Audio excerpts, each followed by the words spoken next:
শুভ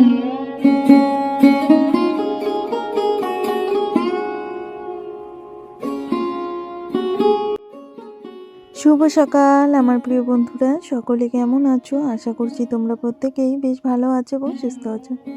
তোমাদের ভালোবাসা ও আশীর্বাদে আমরাও প্রত্যেকে বেশ ভালো আছি। তোমাদের সবাইকে আমার আরও একটি নতুন ভিডিওতে অনেক অনেক স্বাগত। আশা করি আমার আজকের ভিডিওটা তোমাদের খুব ভালো লাগবে, আর অবশ্যই প্রথম থেকে শেষ পর্যন্ত আমার সঙ্গে থাকবে এটুকু রিকোয়েস্ট করছি সকলকে। আর ভিডিওটা শুরু করার আগে আমি আমার পরিচয়টা তোমাদের সঙ্গে শেয়ার করে নিই। আমার নাম সন্ধ্যা, আর আমি কিন্তু আমার সংসারে কাজকর্ম, আমি কিভাবে ঘর দুয়ার গোছাই, আমি কিভাবে প্রত্যেকটা কাজ একা হাতে কমপ্লিট করি, আমি আমার ছেলেমেয়েদেরকে যেভাবে দেখাশোনা করি, সবটাই কিন্তু ব্লগের আকারে তোমাদের মাঝে প্রেজেন্ট করি। আর আশা করি আমার এই ব্লগ ভিডিও তোমাদের একটু হলেও ভালো লাগবে, আর অবশ্যই ভালো লাগলে প্রত্যেকে লাইক দিয়ে আমার পাশে থাকবে। আর যারা নতুন আসছো অবশ্যই চ্যানেলটিকে সাবস্ক্রাইব করে দিও, আমার পাশে থাকবে এইটুকু অনুরোধ করছি সকলকে।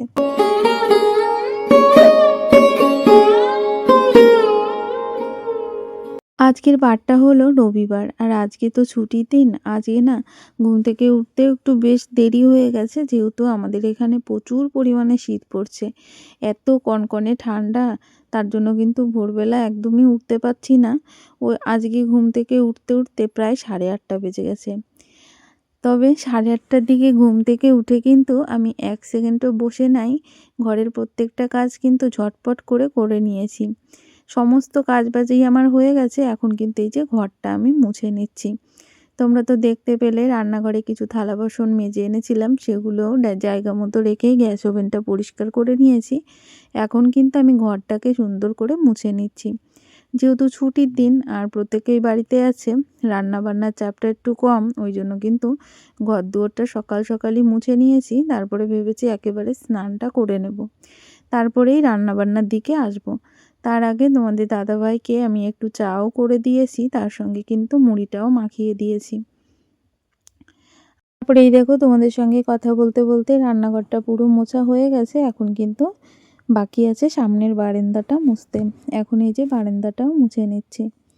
আর ওদিকে মেয়েও কিন্তু ঘুম থেকে উঠে গেছে, আমার সঙ্গে সঙ্গেই উঠেছে। যেহেতু ওই যে আমার অনেকটা বেলা হয়েছে ঘুম থেকে উঠতে, ওই জন্য কিন্তু ও আমার সঙ্গে সঙ্গেই উঠে পড়েছে। আর উঠে ওকে আমি মুখটা ধুইয়ে দিয়েছি। ও এখন ওর দাদাভাইয়ের কাছে আছে। আর আমার কিন্তু এই যে তোমাদের সঙ্গে কথা বলতে বলতে পুরো ঘর মোছা হয়ে গেছে। তারপরে চলে গেছিলাম স্নান করতে। স্নান করে এসে এখন কিন্তু এই যে ঠাকুর পুজোটা করে নেব। আর আজকে দেখো প্রচুর পরিমাণে হাওয়া দিচ্ছে, হাওয়ার জন্য এত পরিমাণে ঠান্ডা লাগছিল বলে বোঝাতে পারবো না তোমাদেরকে, প্রচুর ঠান্ডা লাগছিল। তবে এখন পুজো করব তো ওই জন্য আর সোয়েটারটা পরিনি, ভেবেছি একেবারে ঠাকুর সেবাটা দিয়ে তারপরে কিন্তু সোয়েটারটা পরবো।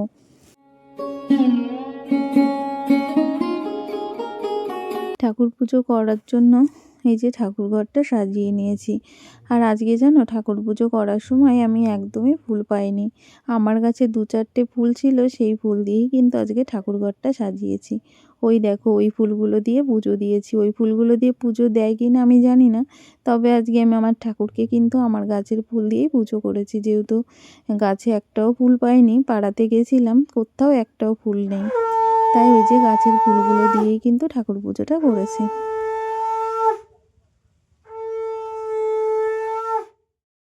তারপরে কিন্তু ঠাকুরের থালা বাসন নামিয়ে রেখে তারপরে কিন্তু ফ্রিজ থেকে এই যে ডিম বের করে নিয়ে এসেছি, আর কিন্তু টক শাক বের করে নিয়ে এসেছি। আজকে ভেবেছি একটু টক শাক রান্না করব, ডিমের ঝোল করব, আর তার সঙ্গে করব হলো ডাল করব একটু। আর এই যে প্রথমেই কিন্তু আমি ভাতের হাঁড়িটা বসিয়ে দিলাম, জলটা গরম হচ্ছে। আর এদিকে কিন্তু ডালটাও সিদ্ধ বসিয়ে দিয়েছি অনেক আগে।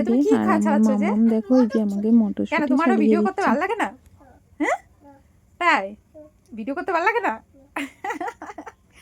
দেখো সব মটরশুঁটিগুলো একা একা ছাড়িয়েছে। কে ছাড়িয়েছে বাবা? আমি। কে? আমি বড় হয়ে গেছি না? তুমি বড় হয়ে গেছো? তুমি তো আমার মা যে বড় হয়ে গেছে, ঠিক কথা বলেছো আমার শোনাতে। ছবি তুলবো না তাহলে, ভিডিও করবো না? তোমাদের একটা কথা না বললেই নয়, সেটা কি বলো তো, আমার ছেলেমেয়েরা কিন্তু একদমই ভিডিও করা পছন্দ করে না। সে আমার ছেলেও পছন্দ করে না, আমার মেয়েও পছন্দ করে না। তবুও আমি জোর জার করে একটু ভিডিও করি, সেটাই কিন্তু আমি তোমাদের মাঝে প্রেজেন্ট করি। আমার ভালো লাগে জানো ভিডিও করতে, তাই কিন্তু আমি ওদের একটু একটু করে ভিডিও করে তোমাদের মাঝে প্রেজেন্ট করি। তবে তোমাদের কেমন লাগে অবশ্যই একটু জানিও। আর এই দেখো আমার মাম্মাম কিন্তু আজকে আমাকে অনেকটা কাজ করে দিয়েছে, সমস্ত মটরশুঁটিগুলো কিন্তু ওই ছাড়িয়ে দিয়েছে। আর তোমরা তো দেখতে পেলেন ডালটা সিদ্ধ হয়ে গেছে, তারপরে ডালে অনেকটা সময় জাল হয়েছে, তারপরে কিন্তু এই যে মটরশুঁটিগুলো দিয়ে দিয়েছি আর কিছুটা টমেটোও কেটে দিয়ে দিয়েছি। আজকে কাঁচা টমেটো দিয়ে আর মটরশুঁটি দিয়ে কিন্তু ডালটা রান্না করছি। আর এদিকে ডিম করব, তার জন্য কিন্তু এই যে ডিম করার জন্য মশলাটাও বেটে নিচ্ছি। মশলাটা আমার বাটা হয়ে গেছে। তারপরে এদিকে হাঁড়ির জলটা অনেক আগেই গরম হয়ে গেছে, তাই ভাবলাম জলটা কিছু তুলে রেখেছি। আর এদিকে কিন্তু এই যে ভাতের হাঁড়িতে চালটা দিয়ে দিলাম। ওদিকে কিন্তু আমার ডালটা হয়ে গেছে, মানে ডালটা কিছু সময় ফুটে গেছে। এখন কিন্তু ডালটা নামিয়ে নেব, তারপরে কিন্তু ডালে সম্বারা দিয়ে নেব। আর আমি কিন্তু প্রত্যেকটা রান্নায় 2 সম্বারাই রান্না করি, বেশিরভাগ রান্না কিন্তু ওই ডিম আর চিকেন এগুলো 1 সম্বারাই রান্না করি। আর তরকারি সবজি বলতে গেলে কিন্তু 2 সম্বারা রান্না করি। আর এদিকে দেখো এই যে ডালটা সম্বারা দিয়ে নিলাম। আর ওদিকে কিন্তু আলুগুলো আমি অনেক আগেই সিদ্ধ করে রেখেছি, তাই আলুটা এখন ভেজে নেব। তার আগে এই দেখো তোমাদের দাদাভাই 1 প্যাকেট মুড়ি এনেছে, মানে কিছুটা মুড়ি কিনে এনেছে, সেই মুড়িটাই কৌটার মধ্যে রেখে দিচ্ছি। জানো আমার এই কৌটাটা ফেটে গেছে মুখটা, তা ভাবছি বাজারে যাব, বাজারে গেলে একটু কৌটা কিনে আনবো। কিন্তু এই যে মেয়েটারও খুব শরীর খারাপ, জানো ওর না প্রচুর ঠান্ডা লেগেছিল, জ্বর হয়েছিল, এখনও শরীরটা ঠিক হয়নি। আর বাজার ঘাটে যাওয়াও হচ্ছে না, আর কোনো জিনিসও সংসারের জন্য আনতেও পারছি না। তবে যাই বলো, তোমাদের সঙ্গে কথা বলতে বলতে কিন্তু আমার ডালটা হয়ে গেছে, নামিয়ে নিয়েছি। এদিকে কিন্তু অফ ক্যামেরায় আলুটাও ভেজে নিয়েছি, তারপরে কিন্তু ডিমটাও ভেজে নিয়েছি। এখন ডিমটা নামিয়ে নেব। তোমরা যারা প্রতিদিন আমার ভিডিও দেখো তারা প্রত্যেকেই জানবে আমি কিন্তু খুব সিম্পলভাবেই রান্না করি। আর তোমরা এর আগের ভিডিওতে অনেকেই কিন্তু আমাকে খুব মিষ্টি মিষ্টি সুন্দর সুন্দর কমেন্ট করেছো।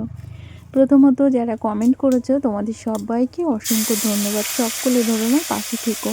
আগের দিন তো অনেকেই কমেন্ট করেছো, তার মধ্যে কিছু কিছু আইডির আমি নাম নিচ্ছি, যেমন সুপ্রিয়া রায়, তারপরে রূপালী ডেইলি ব্লগ, তারপরে শাহানা সাধারণ ঘরকন্যা দিদিভাই, তারপরে ফুলি কিচেন, এরকম অনেক আইডি খুব সুন্দর সুন্দর কমেন্ট করেছো। আজকে প্রত্যেকের কমেন্টের রিপ্লাই দিতে পারলাম না, শুধু কে কে কমেন্ট করেছো সেটাই বললাম। আরও অনেকে কমেন্ট করেছে, সবার কমেন্টগুলোর মানে আইডির নামগুলো আমার মনে নেই, ওই জন্য এই কটা আইডির নামই আমি নিলাম। প্রত্যেকেই ভাবে আমার পাশে থেকো, তোমাদের সবাইকে অসংখ্য ধন্যবাদ। এই পর্যন্ত যে সকল বন্ধুরা আমার ভিডিওর সাথে আছো তোমাদের সবাইকে তো অসংখ্য ধন্যবাদ। আর যারা সাধারণ ভিউয়ার্সও আমার ভিডিও দেখছো তাদেরকেও অসংখ্য ধন্যবাদ। তোমাদের সবার কাছে আমার একটাই রিকোয়েস্ট, প্রত্যেকে কিন্তু ভিডিওতে লাইক করো। তোমাদের একটা লাইকই কিন্তু আমার এই ভিডিওটা আরও নতুন নতুন বন্ধুদের কাছে ইউটিউব স্টুডিও পৌঁছে দেবে। তাই সকলের কাছে একটাই রিকোয়েস্ট, প্রত্যেকে কিন্তু ভিডিওতে লাইক করো। আর যারা নতুন আসছো অবশ্যই চ্যানেলটিকে সাবস্ক্রাইব করে দিয়ে আমার ছোট্ট পরিবারের পাশে থেকো। তোমাদের সঙ্গে কথা বলতে বলতে ভাতের তো মার গেলে নিয়েছি, তারপরে কিন্তু ভাতে তাপও দিয়ে নিয়েছি। এদিকে আমার শাকটাও কলপার থেকে ধুয়ে নিয়ে চলে এসেছি। এখন কিন্তু এই যে ডিমের ঝোল রান্না হয়ে গেছে, ডিমের ঝোলটা নামিয়ে নেব। আর আমার না রান্না করতে করতে অভ্যাস আছে এই যে একটার পর একটা কাজ করে নেওয়া। যেমন রান্না করতে করতে এই যে শাকটা কলপার থেকে ধুয়ে নিয়ে আসলাম, আবার ডালটা হতে হতে কিন্তু এই যে আলুগুলো কুটে সেগুলো আবার সিদ্ধ করেও নিয়েছিলাম। এভাবেই কিন্তু প্রতিদিন রান্না করতে করতে সমস্ত কাজগুলো গুছিয়ে নেওয়ার চেষ্টা করি। আর এদিকে কিন্তু আমার রান্না বান্না কমপ্লিট হয়ে গেছে। আজকে এই যে টক করেছি, ডাল করেছি আর ডিমের ঝোল করেছি, এটা দিয়েই আমরা এখন প্রত্যেকে খাওয়া দাওয়া করব। এখন বাজে হলো দুপুর 1টা, আর আজ কিন্তু এই যে 1টার সময়ই আমরা সকলে দুপুরের খাবারটা খেয়ে নেব। যেহেতু সকালে তো রান্না বান্না করিনি, মুড়ি আর চা খেয়েছে, এখন কিন্তু সকলে দুপুরের খাবারটা খেয়ে নেব। তার আগে এই দেখো পাশের বাড়ি এক মামির কাছ থেকে এই সর্ষেগুলো এনেছি, তাই কিন্তু এই যে এই ছোট্ট এই কৌটাটার মধ্যে রেখে দিলাম। আর আমাদের সর্ষে খুব লাগে, যেহেতু আমাদের বাড়িতে সবজি রান্না করলেই কিন্তু টক রান্না করা হয়, আর আমি কিন্তু টকে সবসময়ের জন্য ওই সর্ষে ফোড়নই দিই। আর এদিকে দেখো আমিও এখন খাবো, তাই তোমাদের সবাইকে টাটা বাই বাই, দেখা হবে নেক্সট ভিডিওতে, টাটা।